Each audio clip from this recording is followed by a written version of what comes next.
This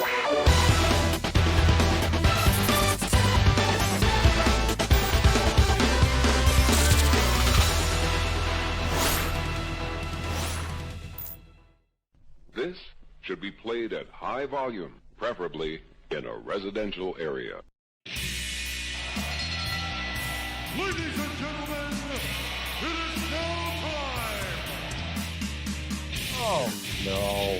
Oh, yeah! I finished these fights. Give me a hell yeah! Top Rope Nation. Learn to love it. It's the best thing going today. What's going on, guys? We're back. This is episode 127 of Top Rope Nation. It's Ryan, it's Justin, it's Kyle. We're all here this week to talk a little bit of pro wrestling with you. My voice is rejuvenated, fellas, after last week where I could barely get through that show. Had a good show, I thought, though, with the WWE Royal Rumble preview and predictions. We'll hit on that here in a little bit. Guys, we've been all over the map. Kyle went to AEW Dynamite last night. We're going to talk about that. Justin Joint, you just got back from the Big Easy. How was your trip? It was fantastic. It was a kind of a group of old friends who we don't get together very often. And I don't know about you guys, but when it seems like when we get together for a weekend and we haven't, seen each other for a while, we always blow our load on the first night. Yes. And then we feel like crap the rest of the time. The first night, me and another buddy decided it was a good idea to slam a Pat O'Brien's Hurricane. Oh my God. Jeez. Hey, I mean, when you're there, you got to do it though. I mean, you got to go full bore in New Orleans. Yeah, and we did. Nice. Kyle Ross, what are you doing over there, man? I can hear you typing. I can hear you shuffling around. Everything good? Are you still among the living? Barely. I have some bad news for those QAnon folks. That bleach drinking gimmick doesn't work. Oh, God. I did see something about that on Twitter, that they were going to prove something. I don't know. Yeah, that's how you overcome this coronavirus. Drink bleach. Jesus. Admittedly, you will be dead and then not get the virus, but that's okay. Justin, it was tough not being with you last week. It's always weird doing these shows.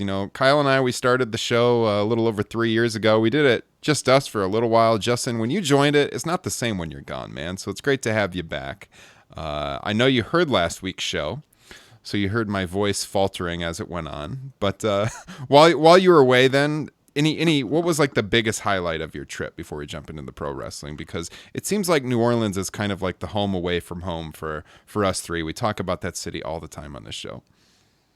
It's really difficult to boil down to one thing because it's just the entire experience. It's eating, just amazing food. I had gumbo at every place we went.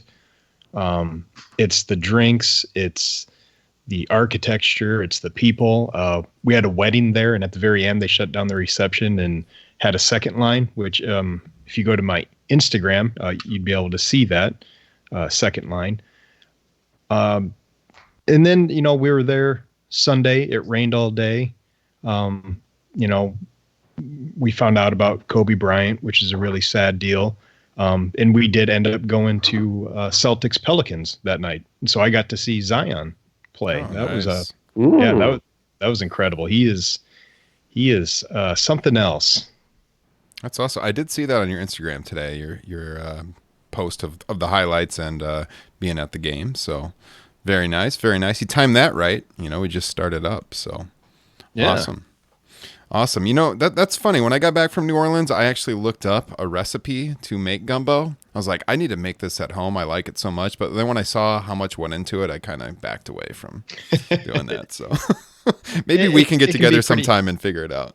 There we go. We'll make a night of it. Yes, definitely. So Kyle, Justin, we are streaming once again. We tried this out the last few weeks. We're sticking with it. We're live on YouTube right now. Now, I'd say YouTube is probably the way it's easiest to get involved with the show. We've got the live chat going, so if you are listening, let us know. We'll give you a shout out on the air. Say something in the live chat, which you can see if you're watching the YouTube video. It is also superimposed on the screen, so you'll show up on our video feed. Same thing if you subscribe to our channel. A little animation will pop up on the screen as well. We are also streaming live on Facebook, over on our Facebook page. It's facebook.com/Top Rope Nation Pod. So every week you can find us there as well. And I believe the comments there will also pop up on our live video feed. So if you have any thoughts on the show as we're talking here, and you want to jump in, you want to have us read your comments on the air, shoot us a message. We will do just that. So if you're listening to the podcast feed after the fact and you want to join us live, typically it's going to be Thursday nights here right around 9:30 Eastern that we're going live. So if you want to join us next week, hop on to youtube.com/Top Rope Nation, hit that subscribe button. And next to the subscribe button, there is also a button for notifications. Turn that on so that every time we go live, you'll get an email. You'll know we're live on YouTube as well. If you're listening to the podcast feed, please hit subscribe, especially on Apple Podcasts. It helps the show out a lot. Leave us that 5-star review. And if you leave us a written review on Apple Podcasts, we had a new one come in last week that I read on the air. Leave us that review. We'll read it on the air, and we will send you a free Top Rope Nation sticker in the mail. All you got to do is leave us your Twitter hashtag so that we know where to find you, and we'll shoot you a DM on Twitter, get your address, get that out to you. So between now and next week, we'd love to see a lot of new reviews come in, so look us up on Apple Podcasts, 5-star review, leave us the written review, you'll get the free Top Rope Nation sticker. All right, so I think with that being said, fellas, it is time to cue Mean Gene Okerlund and get to In the News. All the latest wrestling news. Get behind the scenes insider info.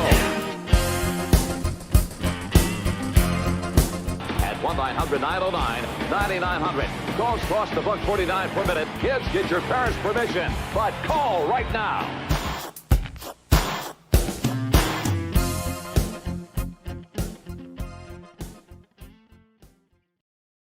All right, so in the news this week, we got a lot going on. Sorry, we were chatting off there for a second, but Kyle, I actually wanted to start with you because we have some WWE breaking news to get into. We're going to talk kind of WrestleMania direction here in a little bit, but Kyle, you were at AEW Dynamite in Cleveland last night, and we were kind of texting back and forth during the show and before the show. Before the show, it seemed like you were having some fun. I want to hear about the whole experience because none of us have actually been to a live AEW event yet. So what was it like being at Dynamite for our listeners? Just give us the whole spiel. What happened? You know, you guys got to see these texts. No one else ever will. The show was much better when I watched it back on television. And I'm trying to, 24 hours removed from being there, wonder why that is. The attendance was weird. So I don't know how it looked pretty good on TV. Now, the non-hard cam side, was barely full at all. It was a decent sized crowd. I would not call it a great crowd. I know they were happy about it. Meltzer said it was a good advance, but there was definitely lots of empty seats. And we kind of moved over where there was a lot of empty seats because it was just a better view of the ring. Mm-hmm. And I'm not sure if it's because we made that move and there just weren't a lot of people around us. We were not in a heavily congested area. There were open seats in front of us, next to us, behind us, all around. But it just didn't feel like there was a lot of energy where we were sitting. And I think that may have affected my live experience. Okay. Yeah, it actually. So that's why you got that bevy of negative texts for me. I don't know. I read those this morning. I don't know what the heck. The show wasn't that bad. You were very dissatisfied with the show during the middle of it. Yes. I couldn't imagine you attending another AEW event the way it was going, from the sounds of it. Yeah. But yeah, when it went right on the air there in Cleveland, I thought the venue looked a lot bigger than it actually is. When the show started, just the way they were shooting it, like the floor looked massive the way they shot it right at the beginning. The floor was full. Like you said, it looked like the one side was pretty full. But then as the show went on, then I kind of realized it was kind of a medium-sized venue, and you could tell a little bit more. But they did a good job making it look good on TV, I thought. Yeah, I agree. And another thing, too, it felt real dark. I would love to hear from someone else there. It just, especially compared to like going to a Raw or SmackDown, the building just felt dark. That's interesting because on TV, AEW always comes across like it's better lit. Yes, versus like it WWE. honestly felt like you were sitting in Full Sail. Interesting. It really, it just, certain things when I watch back certain segments, they did seem to generate more heat than I was personally feeling the building. So I don't know. Maybe I'm just going to be this, I just had a terrible spot in the building, and I'm not the person to base it off of. But, I mean, as I was, sitting watching the show, I just was not feeling the energy really in the building. But I may have just been in the wrong section. Interesting. Did you go with your buddy Greg that's tuning in live, by the way?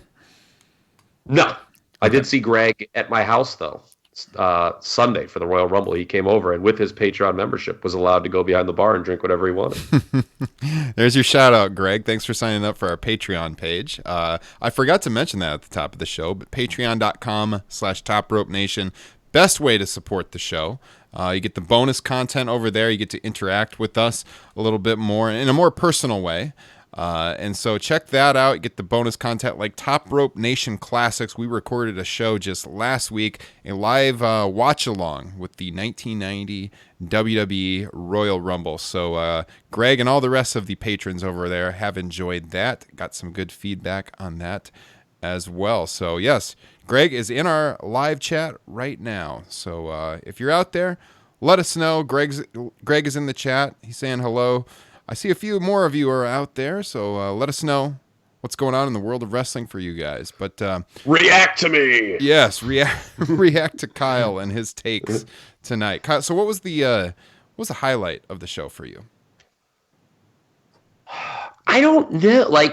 So literally when I left the building, I was, as you guys know, extremely dissatisfied. I just feel on the paradigm shifting market debut curve, if you're grading on that, I just felt underwhelmed. But, like I said, I went back, I watched it on TV. There was nothing wrong with the show. It advanced all the angles that they're building to for Chicago. I missed the Britt Baker thing. So I was getting a beer at the time. Imagine that.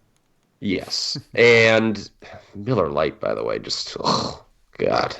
Makes for a rough morning, man.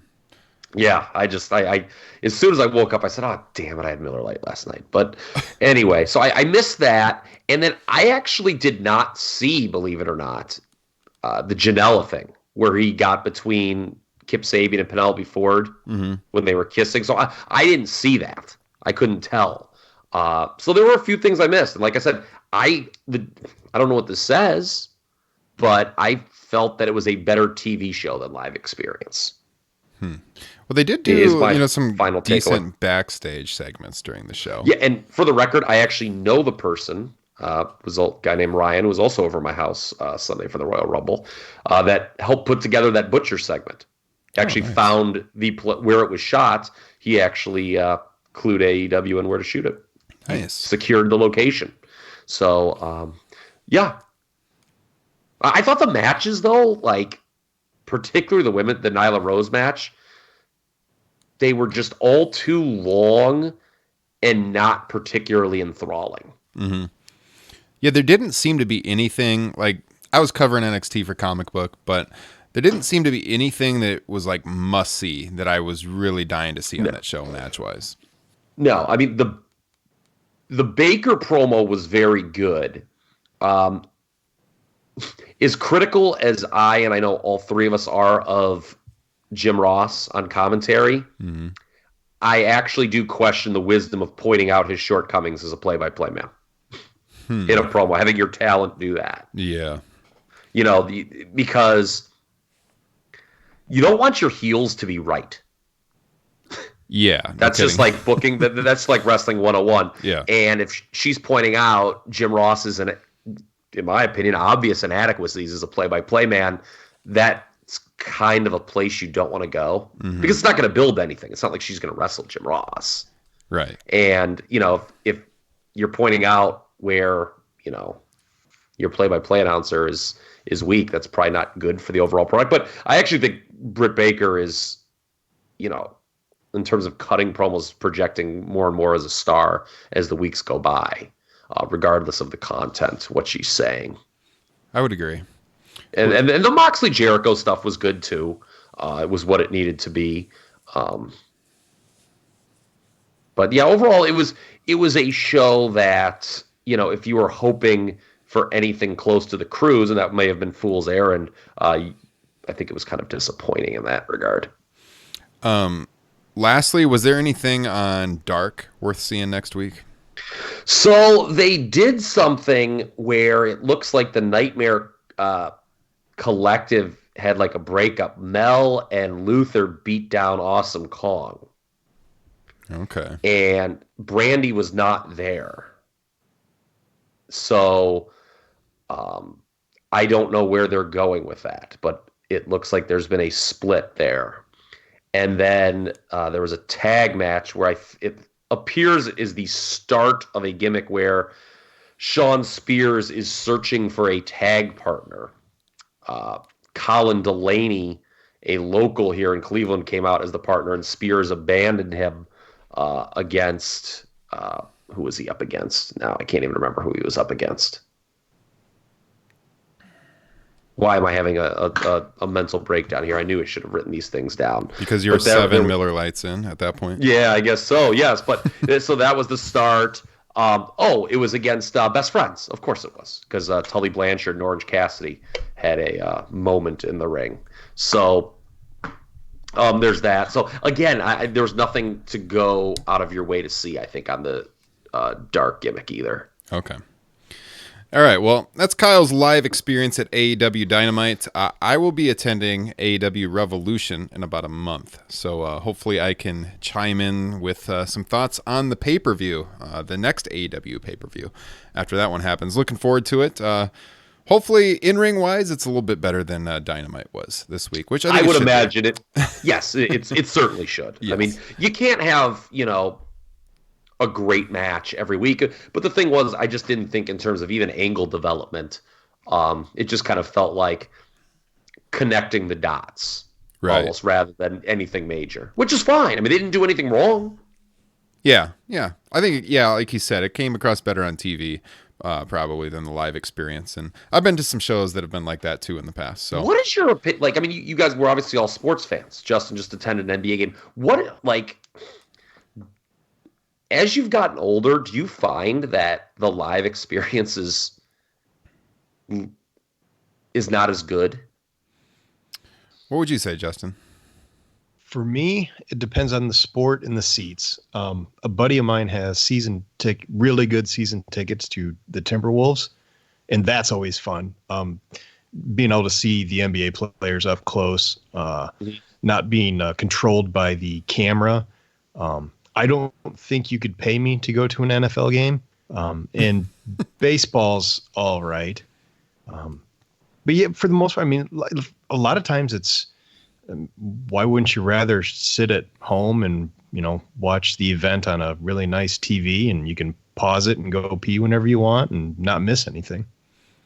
Yeah, I've always kind of felt pretty firmly that the best pro sports to go to, and even college, is basketball by far. I think basketball translates live because it's the fastest paced. Football, like you said, Justin, there's a lot of standing around. It's one play, stand around, one play, stand around.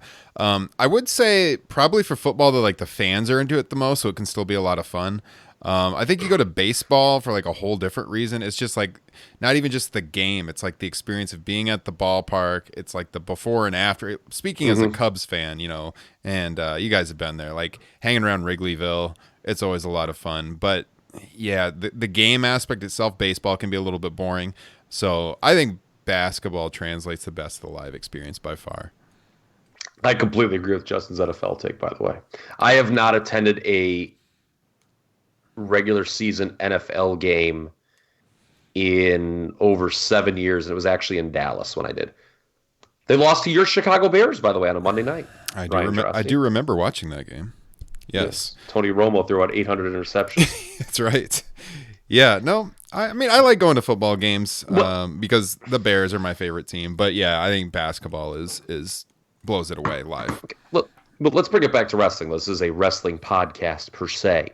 What is your experience, recent experiences? Obviously, we all were at a Mania in New Orleans together. I mean, we weren't sitting together, but we were all in the same building. And, we went to a lot of indie shows a week, and we've consistently gone to live wrestling. What is your take right now on the live wrestling experience compared to, say, I don't know, when you first started going? Justin, what would you say? Or you want me to go first? It's just part of being older and watching wrestling is it loses some of the magic. Except for me, WrestleMania 34 was incredible, a fantastic experience. But all the other ones, like the house shows I've been to, they've lost a little bit of the luster, I'd say. I don't know what I would put my finger on as to why. But yeah, it's just not quite the same. I think that house shows are, at least when it comes to WWE, house shows are the most fun live events to go to. In the last few years, all the shows I've been to, including Mania, which is a whole different experience. It's hard to put that into the same categories like going to a Raw, SmackDown. But between going to the regular TVs and the house shows, I think the house shows are more fun just because the performers are more loose, and I always have a really good time at those. Personally, the TV shows just kind of get long, especially Raw, obviously. But yeah, I don't know. Do I get as excited as I used to? Definitely not. But I also feel like I watch the shows in a different way than I did when I was younger. Some of that's doing this podcast with you guys. Some of it is, covering the business now, semi-professionally over at Comic Book. And it just makes me watch the shows in a different way. Probably makes you a little more jaded. So I always try to drop that, but it's hard to completely shut off that side of my brain. But I do feel even just like the performers, I let loose as a fan a little bit more at the house shows because it's just everything's just not as serious at those. Another issue when you go to a TV show is the commercials. Yeah. So I did not rewatch the majority of the matches live. I went back to watch the angles, see how they got over. Obviously, the Baker thing because I missed it live. And the Janela just part because I somehow missed that as well. But most of the matches, did they go through a commercial break? Because it felt like there was a lot of Justin Roberts doing his one-man band routine during the show, and it kind of would kill your, kind of just kill my focus. Like you were just like fading in and out of the product over the course of 2 hours. Mm-hmm. Like you knew they were at a commercial, and you're just like, whatever. Okay. Yeah, when are we coming back? I mean, they do the picture-in-picture thing a lot. Yeah, no, I know they didn't. No, I know the one match that did go through a break, and they did not do picture-in-picture was the Nyla Rose match. Okay. Which felt like it went on forever. But, it just felt like there was a lot of Justin Roberts, hey, Cleveland, how are we all doing tonight? Mm-hmm. Throughout the course of the show. I felt like there was a lot of that. And that's not only AEW. I've been to WWE shows, Raw and SmackDown, before, where it just felt like with the commercials, I just was like, I was up, my investment was up emotionally, was up and down for the 2 hours. And the commercials kind of like, I'm just sitting there drinking a beer and saying, buddy, what's going on, man? Yeah, this show. Mm-hmm. Yeah, I think those are all valid points. It is different, but would you say you like going to the house shows better than TV, like I do? I had the last 2 NXT house shows I went to, I had a great time. Mm-hmm. I had more fun than I did last night, and that's not meant to be a NXT versus AEW thing. It's just how it was. Yeah.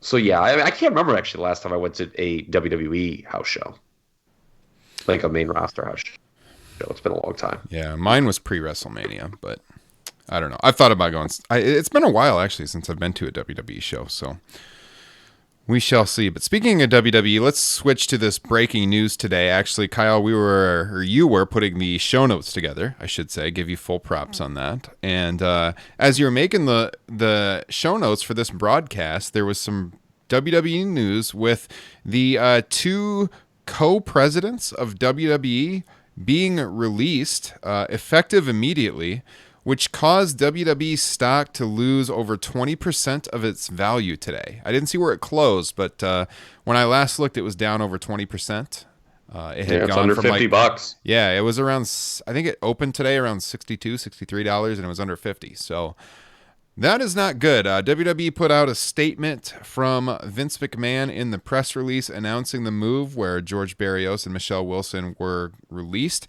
It says, I would like to thank George and Michelle for their 10 plus years of service and contributions to the organization.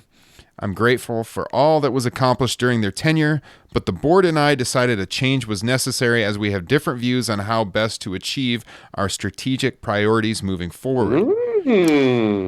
We have a deep team of talented, experienced, and committed executives across the organization, and the board and I have great confidence in our collective abilities to create compelling content, engage our global fan base across platforms, increase revenues, and drive shareholder value. So this opens up some seats on the board of directors as well. So this is quite a move. First reactions upon hearing this news, Kyle, because George Barrios is a name we hear all the time when these quarterly reports come out. Yeah, it's a big deal. There's two offices on the same floor as Vince McMahon's office in Stamford. They, until a few hours ago, belonged to George Barrios and Michelle Wilson. Mm-hmm. That's it. Those are the three offices on the top floor. So what this means is, and I guess it's speculation, but let's be honest here. I think we can say with 99.999% certainty, when the fourth quarter financials are released, I believe next week it is. Yeah. They're going to be bad. Mm-hmm. And they are apparently going to be bad enough that WWE wanted some scalps, some scapegoats for the investors. So when Wall Street reacts, which it will, they're going to say, well, we're aware of this and we've made some changes, and, they're going to reread that press release that you just read. And, it kind of reminds you a little bit of when ratings were dipping and they made that big thing about bringing in Heyman and Bischoff. Mm-hmm.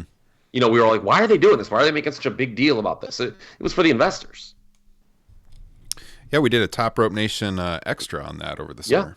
Yeah. Mm-hmm. And so this, to me, I mean, again, that's speculation, but I'm very intrigued, and who knows if we'll find this out, what the differences were between, Barrios and Wilson and the rest of, the McMahons.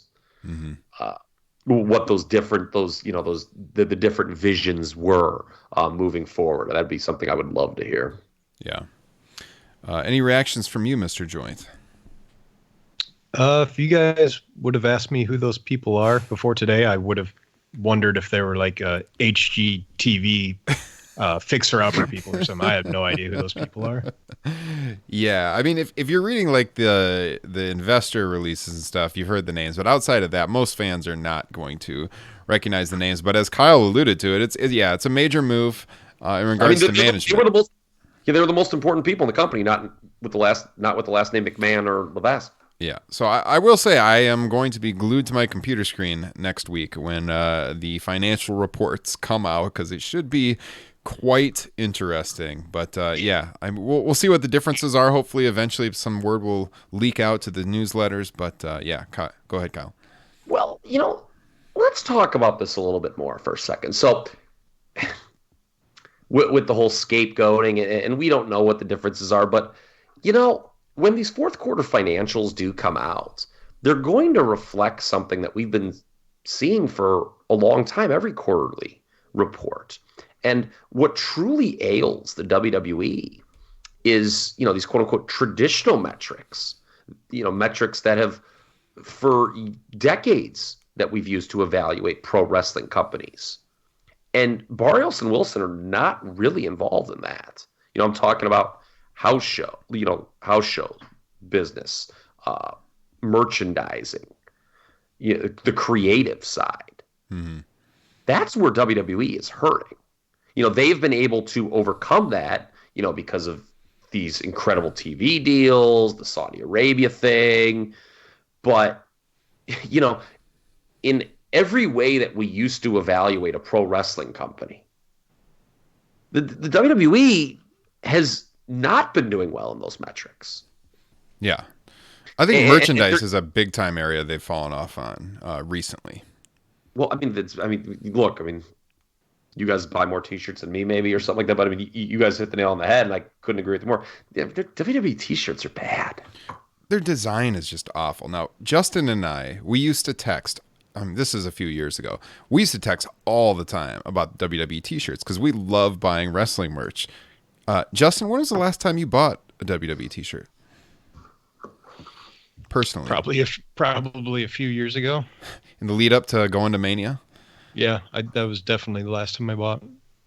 Yeah, and I used to spend a lot of money on their merch, but man, these designs they put out, there's so many good designers out there making wrestling merchandise, like knockoff stuff that I buy because it's well designed. You can find a lot of these artists like on Instagram, Twitter. There's great artists out there. WWE is aware of them. Like, hire these people because whoever they have making these designs for their T-shirts, they look like they were made in Microsoft Paint. There's like no thought at all. We're all a little bit older. We're in our 30s, but like, if I'm gonna wear wrestling merchandise, I like it to be a little low key. So like, if someone's a fan, they know it and they'll talk to you about it, but it doesn't just like scream pro wrestling in your face. Like, I don't typically buy the shirts that have a half naked dude on them. I like the logos. I don't like the pictures of the men. Yellow. Yeah. We talked about this last week, Kyle. The Shorty G shirt that was out that was awful. Man, there is a huge community of wrestling fans out there that love to buy wrestling merch. I see it all over my Instagram feed, but it's never WWE stuff they're talking about. Now, AEW has some good designs.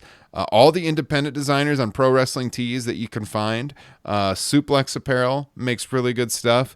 WWE is so far behind the times. I think they just started offering like the softer style fabric. They were still the heavy cotton, really scratchy stuff, while everyone else was putting out the nicer tri-blend stuff. So that is an area that they are definitely hurting in. So wanted to get that into the conversation. But yeah, go ahead. And not to defend Barrios or Wilson, I don't want to seem like I'm coming across because we don't know specifically what led to this departure. But again, the fact that they haven't, Meltzer tweeted this, and he's completely spot on. The fact that they haven't found, they meaning WWE on the creative side, an adequate replacement for John Cena, that's not on George Barrios and Michelle Wilson. Yeah. Again, that speaks to traditional wrestling metric side, not what they do. If anything, the corporate side, should be praised for how they've propped this company up. Yeah. Oh, for sure, because they've been making money while the product's been suffering for quite a long time. Yeah. Popularity's down. Yeah, absolutely. So, yeah, all good points. We'll see we'll talk about it probably on next week's show, what the the quarterly earnings report and the 2019 year-end report reveals. We shall see. So, I think we'll get to our big topic of the week. And that is WWE's direction for WrestleMania coming out of the Royal Rumble. We didn't do a post show. This time of the year, it's really hard for us to jump on late on Sunday night and do a post show. But we wanted to hit on this. We know it's been a few days. But we were all talking about it in our text thread. I was pretty vocal on my Twitter account. You can find me over at Ryan Drosty. I thought it was a pretty darn good show. And that's because I grade the Royal Rumbles, as I said in our post show last year, on how good the Rumble match was. And I thought the men's Rumble was excellent. I thought the women's Rumble was just kind of okay. But the men's Rumble, I really, really liked a lot. I thought Daniel Bryan and his Universal title shot against Bray Wyatt was unbelievable on this show. And so, there was good stuff to go around, but the men's Rumble just obviously sticks out to me. I think it's going to go down and was one of the most memorable of the last 10 to 15 years easily. I thought it was the best Rumble since 2008. So just real quick around the horn, what did you think of the pay-per-view and the Rumble, starting with you, Mr. Justin Joint? I love the Rumble. I think for me, it's probably top 3 all time. When we did our Patreon exclusive on the 90 Rumble, we talked about how Hogan and Warrior meeting was maybe one of the greatest, if not the greatest moment in Rumble history. And this Rumble might have had the new one with Edge coming back, and one of just the all-time greatest pops you've ever seen. And speaking of pops, Drew McIntyre eliminating Lesnar was awesome. But they laid it out perfectly, and it's going to be a memorable Rumble, which you can't say that for a whole lot of them. Especially in recent years, that is for sure. Kyle. Yeah, it was very good, the Rumble itself, the men's Rumble. As to where I would place it historically, I would have to watch it again. I like to, watch things a second time through, and, you kind of know the direction, you can size things up. I mean, 2 years ago, everyone was fawning over themselves about the one that Nakamura won, and I think people have kind of forgotten about that one already. So I'll be guarded as to where I would place it historically, but it was very good. It was one of the better ones, certainly of the last 10 years. You want to say it was the best since 2008. There isn't a lot of competition, I think, in that regard. Since 2008, the only 2 Rumbles that I would even consider putting as high as this one would be that one 2 years ago with Nakamura, which I really liked the end of that, but I remember kind of maybe the first half was a little dull. Mm-hmm. And the 2010 one where Edge actually, again, a surprise return from Edge was involved there. And then you had like Michael's, obsession with winning so he could get a shot at The Undertaker. That had some good storylines. CM Punk doing the straight edge gimmick. So, but yeah, this was definitely one of the better Rumbles. I'm sure when the dust settles, I'd probably consider it like top 10. If I had to give it a star rating initially, it's probably like 3.5.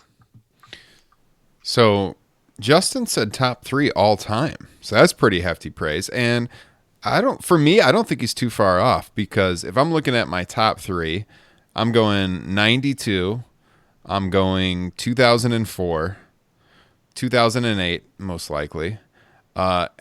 This one to me is knocking on the door, just because it was so unique with the way they played off Brock at the beginning, eliminating guy after guy after guy. It gives it an identity. This Rumble has an identity, which most modern Rumbles do not have. Mm-hmm. That's the key. People will remember this Rumble as the one Brock dominated, only to be eliminated by McIntyre. Now, where we go from here with Drew McIntyre, I think, will affect how we view this Rumble in retrospect. Because, again, I go back to that one 2 years ago, everyone was fawning over that Nakamura won. I think the shine's off that one a little bit, probably because Nakamura didn't go on to win a championship. Yeah, I think this one went a long ways towards making Drew McIntyre. I feel like you got to go all the way with him here at WrestleMania, depending on what happens in the build. But right now, man, this guy's on fire. I feel like the Royal Rumble should always be used to make a guy, to make a new star. And that's where it's been lacking in recent years. And I feel like they can do that with Drew. I felt like that was my issue with the Women's Rumble on this show, because I still, it's been days now, I still see no reason Charlotte Flair had to win that Rumble. I think that was the wrong move. Yeah, absolutely. Yeah.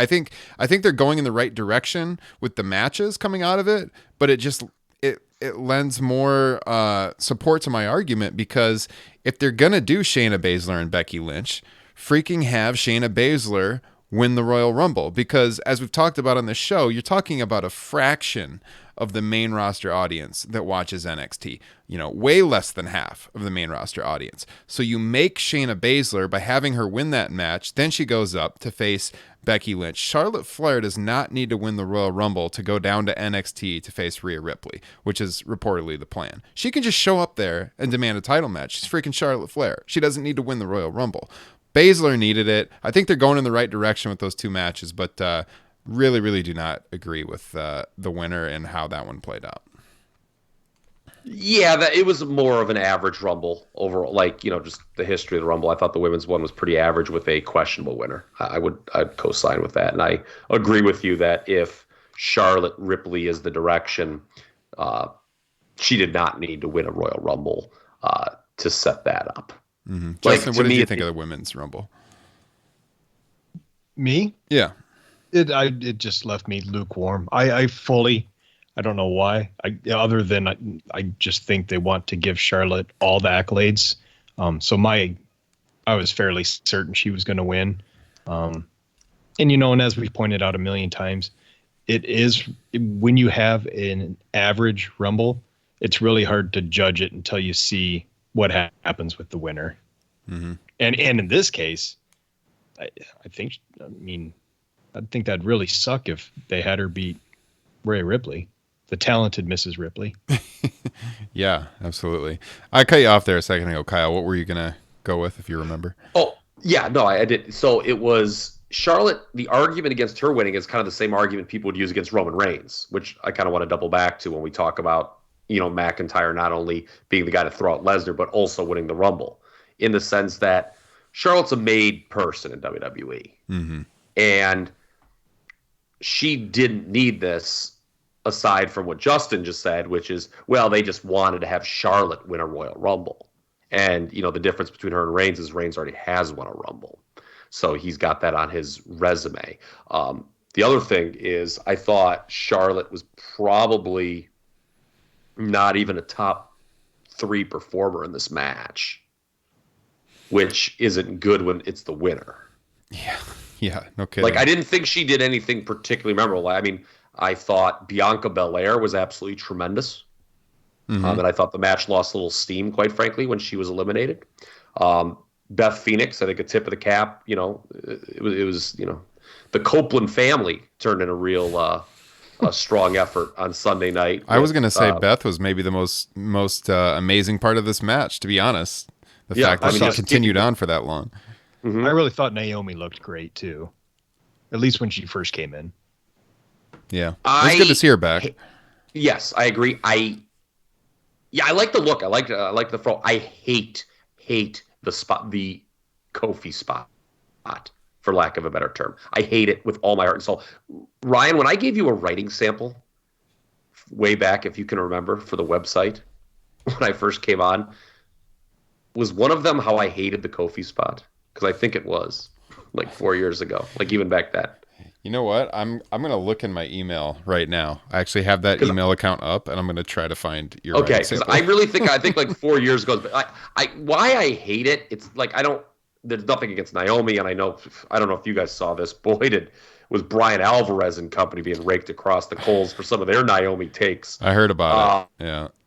Yeah, so it's nothing against Naomi. It's nothing against the athleticism that goes in the spot. The problem with that spot is it gets more and more contrived as the years go on. But they get back in the ring and then they're just thrown out completely matter of fact. So it's like, why did you make me emotionally invest in that when they're just, tossed out like a sack of potatoes 5 seconds later? And that's what happened with Naomi. Mm-hmm. She milked that thing for all it's worth. She got back in and then she was gone.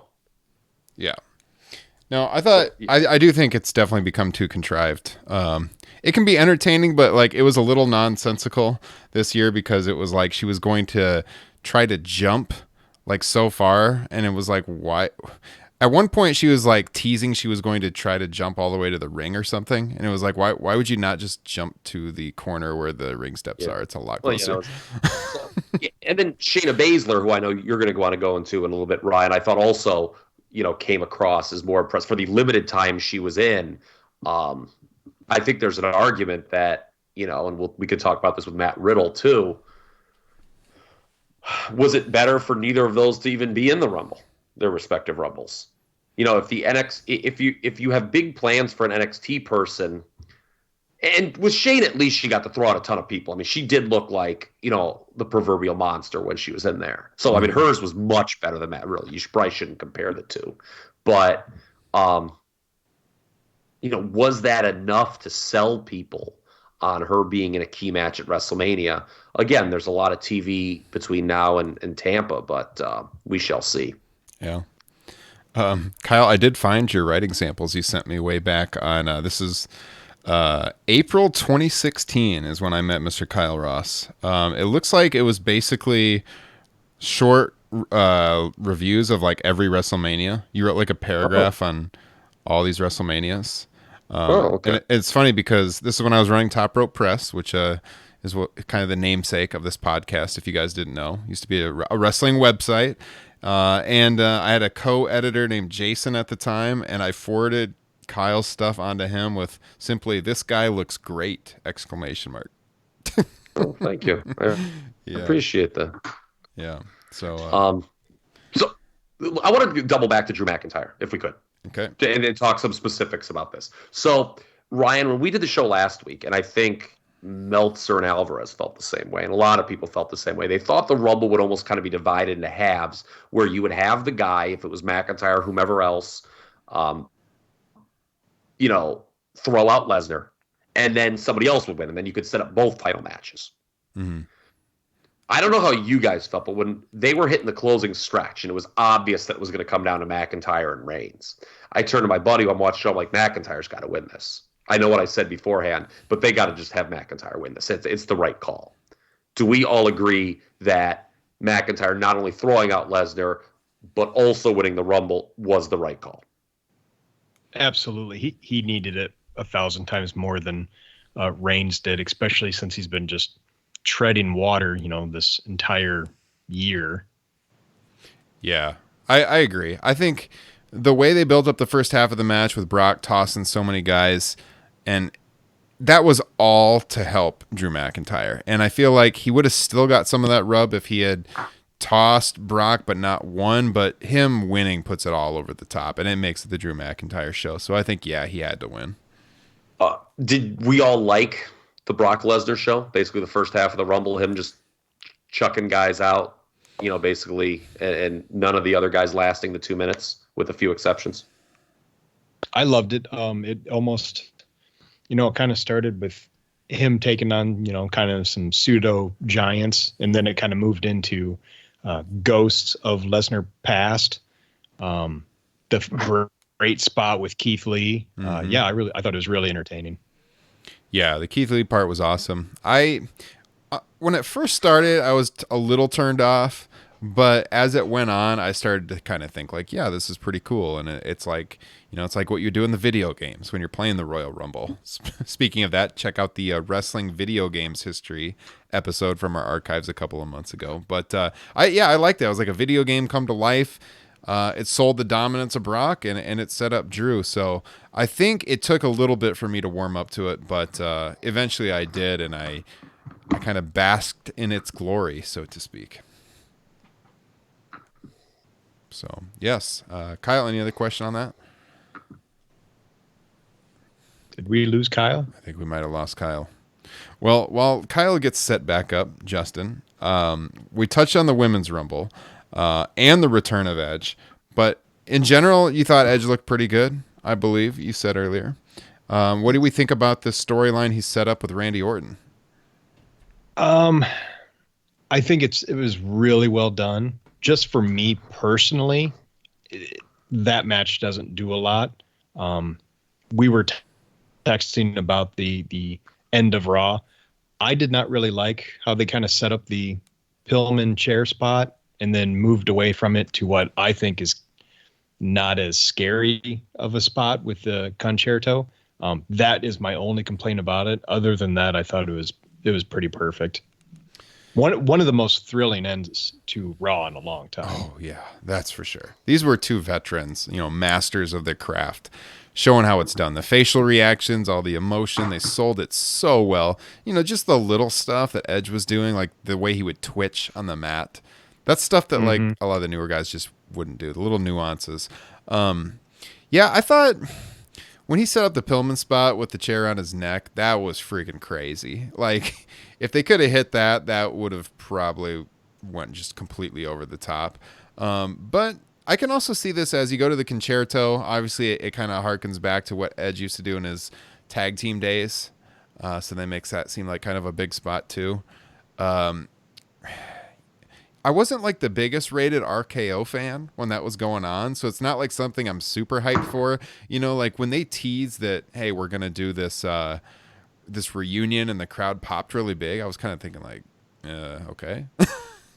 You know, like, all right, I'd personally rather see Edge work some singles matches against some guys he's never worked before, but if that's what the crowd's looking for. So in that way, it's not something I'm that much looking forward to, but at the same time, you're getting Edge back in the ring, so, you know, I'll be excited to see the match. But I guess I would say at least we're getting Randy Orton in a role that he's much better in than how he's been cast in recent months, I think.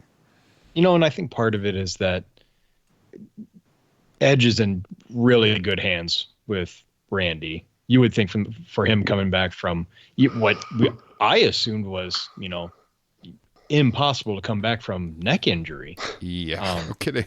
Yeah, and that's like it's amazing. You know, it's amazing what an AEW contract offer will do. There to he your is. Coming in hot, Kyle Ross. Yes, and I think for a long time I'm going to be cringing during his matches, and I just try and remind myself that, you know, there's no way, for one, WWE would let him back if there was even a chance that he'd be paralyzed during a match. And, you know, Edge has 2 daughters, and so I don't think he would risk that if he wasn't 100% ready to go. So hopefully I can get over that quickly and just enjoy his matches. Mm-hmm.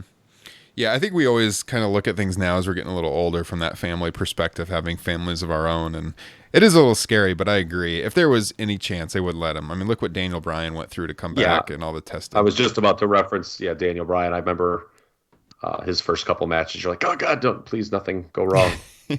We were all nervous. You can go back in the archives and hear those shows when he came back a couple of years ago. But that's crazy. It's been 2 years since Daniel Bryan came back. Time freaking flies, guys. Seems like we were just talking about the possibility of him coming back. Yes. Yeah. So I wanted to hit on something. Justin hit on it, and I've seen other people talk about it. You know, the choice of Orton for Edge's first program. This is something that, from the fan perspective, I think isn't thought about. I'm not saying it's right, wrong, or otherwise, but, you know, there's such this focus on match quality nowadays, and it's not lost on the performers. So when these older guys come back, obviously there's a school of thought, oh my God, I want to see him work with someone new that they haven't worked with before. Well, these guys who come back, they kind of have this trepidation. They don't want to stink up the joint in the ring. They want their performance to be good. And I've talked to someone about this before. They always gravitate, and Justin then hit on this as well, someone they're comfortable with. Mm-hmm. And I was not shocked at all that Randy Orton was the choice. First of all, they kind of teased it in the Rumble with, you know, Edge and Orton kind of working together, and then the elimination. It was teased. So I was not shocked at all when Orton turned. Yeah, no. And so Edge and Orton, they know each other. So, yeah, there is a school of thought that says, all right, you want this guy to come back. You want him to work with fresh opponents. But I understand why that they want to work with someone they're comfortable with. Well, Shawn Michaels, okay? Everyone talks about these dream matches he could have. Who did he work with when he came back in Saudi Arabia? Yep. That's a school of thought, and we can poo-poo it all we want, but it's in these guys' minds because no one wants to be, you know, have the Undertaker Goldberg match. Yeah. They want to have a competent looking match with guys they're familiar with, and that's what leads to it. So that's something to think about. With Edge too, you know, I think Edge obviously had a tremendous run, particularly like 05 to 09. I think he was one of the best heels in the company, if not the best heel at a certain point during that span. You know what? He can add to his legacy here, though. Because for me, I don't know what you guys think, I don't think he's ever fully clicked as a babyface. Yeah. I mean, like, outside of his tag team days. You mean like? But even then, they were better as a heel team. They were, but I mean, they were kind of like a heel team that just started getting cheers, and then they started doing the pose down stuff. I'd agree, like during his singles run for sure. Like 02, they put him in there with, you know, having good matches with Angle and Guerrero. And that was good. And then he got hurt. And then when he came back, if you remember, he was kind of rejected as a babyface in 2004, and he led to him turning heel, and that turned out to be a career-changing heel turn where he did his best work. But that heel turn towards the very end, or pardon me, babyface turn toward the end, wasn't that great? So this is a great chance for him to add to his legacy. Not that he needs to. I mean, he was a headliner of a Hall of Fame class, for God's sake. But I mean, I think he might have a little something to prove, and I think kind of in this legend role, for lack of a better term, I think he has a shot to be the best babyface he's ever been. Yeah, I would agree. 100%. Your thoughts, Justin, on that? No, I think you guys hit the nail on the head. Is that how the saying goes? I think so. Just one last thing, too, because I cut out with that. And I was texting with another patron of the show, Derek, who was not as high on the Brock Lesnar stuff as we were. Where is Derek, by the way? He should be in this live feed. Derek, I don't know. You're listening on demand. Join us for the live feed next week, man. I just want to say, well, I'm sure he's going to text me because I referenced him now. But I get if you have Brock Lesnar fatigue, that maybe you're like, oh, they're doing it with him now. And, I'll credit Sean Ross Sapp, by the way, for a tweet. He's like, imagine if they had done this with Braun Strowman 2 years ago. Yeah. Have him just as this monster doing what Lesnar did in the Rumble. Mm-hmm. And there's a point to be had there. But look, I get Lesnar fatigue. We talk about it on the show all the time. But there is no denying that what they did worked. Just look at the reaction McIntyre got when he eliminated him. That was all the proof that booking absolutely worked. So regardless of your opinion on Brock Lesnar, you're entitled to your opinion, obviously. I think objectively speaking, there can be no denying that layout worked. Oh, yeah, absolutely. The only other thing we wanted to hit on this topic is some of the other matches that are being hinted at for Mania. We've touched on some of them here with the women's match, with this one. The other big one we just haven't really hit yet is the Universal title picture. And so everyone is figuring Wyatt and Reigns. I've seen some stuff about Bryan potentially getting added to that, making it a triple threat. What would you guys feel about that? Would you rather see Wyatt versus Reigns as a singles match, which I would assume Reigns would be once again be coronated, or do we want to see Daniel Bryan thrown into the mix? Justin, what would your opinion on that be? I think Bryan has to be in there because otherwise WWE's heading into some dangerous territory if they have Reigns just beat this unstoppable monster, which I wish they would tone down that aspect a little bit because I love that Bryan and Wyatt match from the Rumble until the very end when it just none of the previous 18 minutes mattered at all. Yeah, Kyle and I kind of touched on this last week, I believe. I'm kind of over the Fiend right now, to be honest. And yeah, no, I agree. Do you think that if you add Bryan in there, Bryan's going to overshadow Reigns and be the one that takes the title if they do a title change? Do you think Daniel Bryan's going to pull a 2014 and force their hand here in the build, Justin?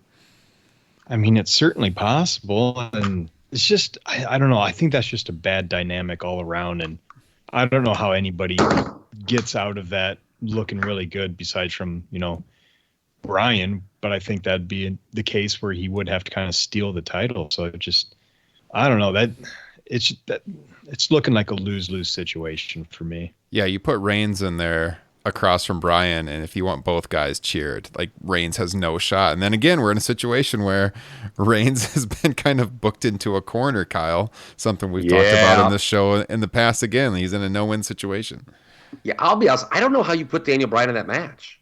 I mean, he's lost pretty clean to the Fiend on multiple occasions now. Mm-hmm. I just don't know in a WWE canon sense how you put him back in that situation. I think the answer is something outside the box. Because I think Fiend Reigns is kind of a loser on paper right now. And getting to what you said, Ryan, just moments ago about Reigns and getting booked into a corner. Correct. I think he has now been, correct me if I'm wrong, either the last or second to last person eliminated in every Rumble since 2014, or the winner in 2015. Now, he wasn't in the 2019 one. But what's funny about that WWE seems very aware of where Roman is. Like, it's not like they have their head in the sand with this guy, where he's at, right? Mm-hmm. And they use him to get babyface heat for the winner more often than not. Yeah. Ironic. I just don't know how to take that. Like, a lot of people pointed this out, that they apparently were very careful to have Reigns be the one to eliminate Edge, not McIntyre, because they didn't want the fans potentially being upset at McIntyre for eliminating, the legend. Mm. Well, then it's hard to feel sorry for WWE when they're throwing their hands up at the air every year come WrestleMania time. Why aren't they cheering this guy? Yeah. Meaning Reigns. Well, you put him in these terrible situations where he's going to get booed, and you only accentuate it. Mm-hmm. Yeah. To answer your question, he won it in 2015, and he was the runner-up in 14, 17, 18, and this year. So yeah. Going back to 2014, almost every year. 2016 and 2019. He was the second to last one in 2016, because that was when, don't get me started on this. I know we're coming to the end and you guys don't want me to go off for a half hour, but I certainly could. When Triple H, alleged company man, tosses him and then does the suck it chance to a massive babyface reaction. I mean, what are we doing here? And then he chucks out Ambrose right after because it came down to those three. Take out the golden shovel. Yeah. No kidding. Suck it. Top babyface. What a way to book this company. The son-in-law of the guy who owns the place. That's bad. That's bad.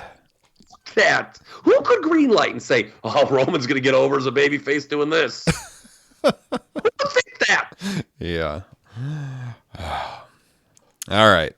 Anything else to hit on Mania direction? It'll start to become clear, obviously, in the weeks ahead. We're just we're one main roster show off of the Royal Rumble. We'll see what happens on SmackDown on Friday night and see if we get any hints about the Universal title picture. But we got Elimination Chamber to go, so we got the Saudi show.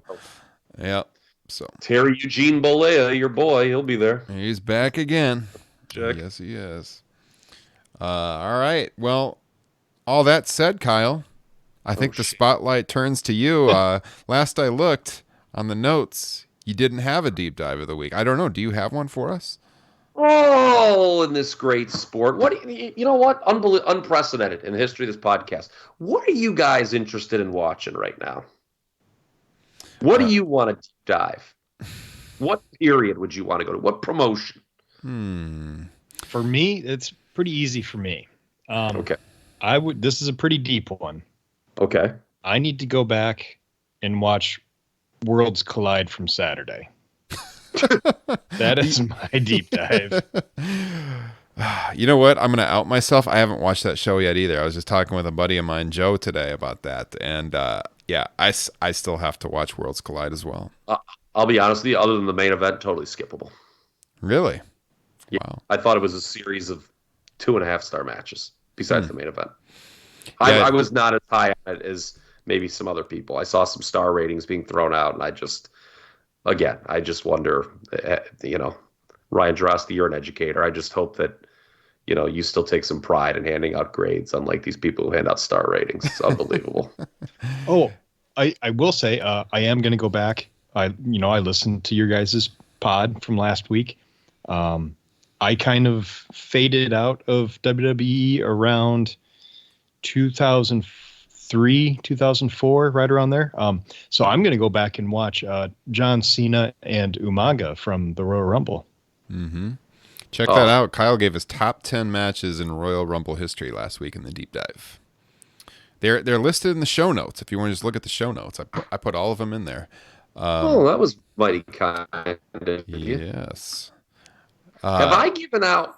Okay, here's one. Did I give out Jim Duggan, Buzz Sawyer from 1985 yet? I don't believe so. We're doing that because I watched it. So the discontinued Hidden Gems. Okay. What an awful decision, by the way. You know what? I'll tell you what. If that was George Barrios' decision, hit the soup line, pal. Okay.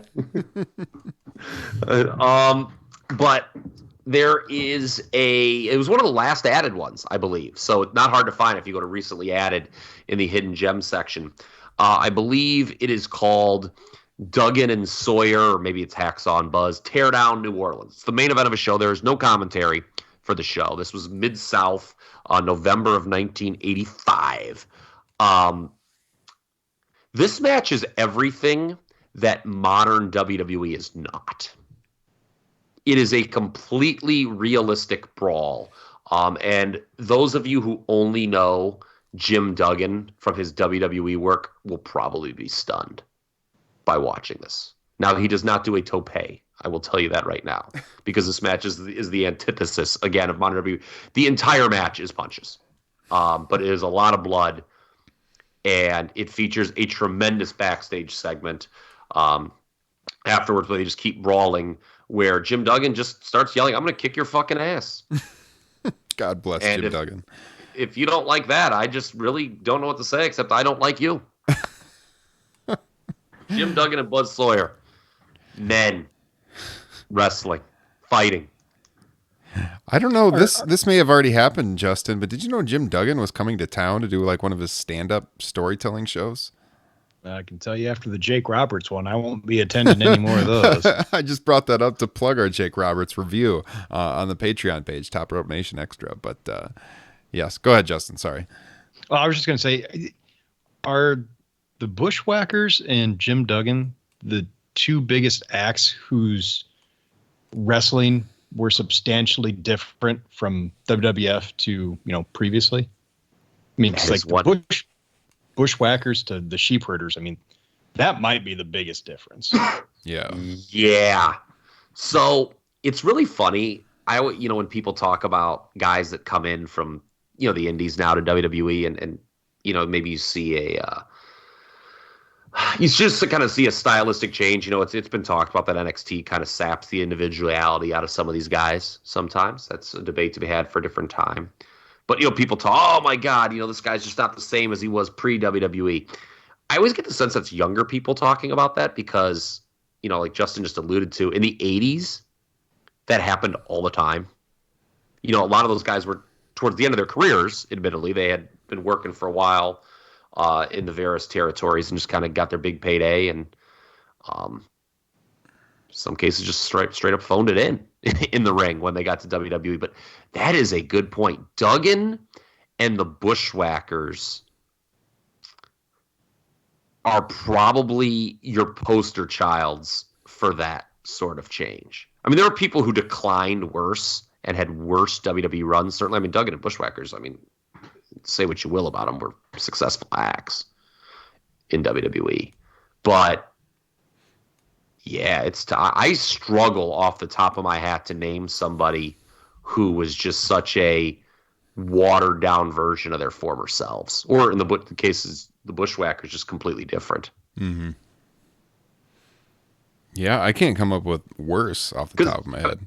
Duggan in his book kind of talked about it, where he sort of went from this just ass kicking brawler in Mid-South, who, quite frankly, people always talk about when JYD left Mid-South, it ripped the heart and soul of the promotion. They didn't flinch at first because Duggan slid very nicely into that top babyface role after JYD left. And, I watched the 83 TV, and even when JYD was still there, Duggan was kind of usurping him in that role. Mm-hmm. But he wrote in his book, he's like, yeah, I came to WWF. I was kind of, like Hulk Hogan's slow little buddy. Slow xenophobic buddy, just a guy who just they gave him a 2x4, told him to say USA, USA. And he was kind of a gatekeeper for Hogan, a heel would beat Duggan to kind of get to Hogan. Here's one for you. How about Barry Windham to WWF as the, the Stalker? The Stalker is an atrocity. The Widowmaker. The Widowmaker before that was a little better. Yeah, I'm fascinated by the Widowmaker in that time period because very brief. There's all this stuff that's come out that he was earmarked for a Hogan feud. Mm-hmm. The spot that Perfect got, kind of around the time of the 90 Royal Rumble, which we just reviewed. But, there were some family issues going on, obviously, at the time, the counterfeiting scheme, and that never came to fruition. He just wound up quitting. He was there for 2 months as the Widowmaker. Yeah, 3. very brief. Very, very brief. I'll never forget he cuts his promo on Superstars, those inset promos they used to cut. And he's like, I'm coming for you, Hulk Hogan. And I will never forget Vince McMahon on commentary. Well, I don't know about that. Buried. Suck it. And Jesse Ventura goes, what do you want him to say, McMahon? Oh, that's great. You know what? Fuck it. That's your deep dive of the week. Widowmaker on Superstars. Find it. I have no idea where you're going to find it. 89 Superstars. Just maybe it was his debut, maybe it wasn't. But yeah, you can hear Vince McMahon. I don't know about that. Monsoon Classic has the Widowmaker in action on Superstars from June. So you can find that. Monsoon Classic. Maybe try that. June 24th, 1989. You can find it. Maybe. Man, this Monsoon Classic, he's got everything. If you guys are on YouTube, wrestling-wise, you've seen him before. Great YouTube channel. Check it out. All right. Good show, guys. Great to have all of us back together. Glad you had a great trip down south, Justin. Always good to have you back. Yeah, I miss it already. Yeah. Maybe the next time you're down there, it'll be all 3 of us again. We'll see. Can only hope. Kyle, always a pleasure. Glad you survived AEW Dynamite and didn't have one too many Miller Lights. Yeah. Maybe you did. I don't know. Guys, if you want more of our content, you can find us on Twitter at Top Rope Nation. We're on Facebook, Top Rope Nation Pod. Of course, the YouTube page, youtube.com/Top Rope Nation. We're on Instagram as well.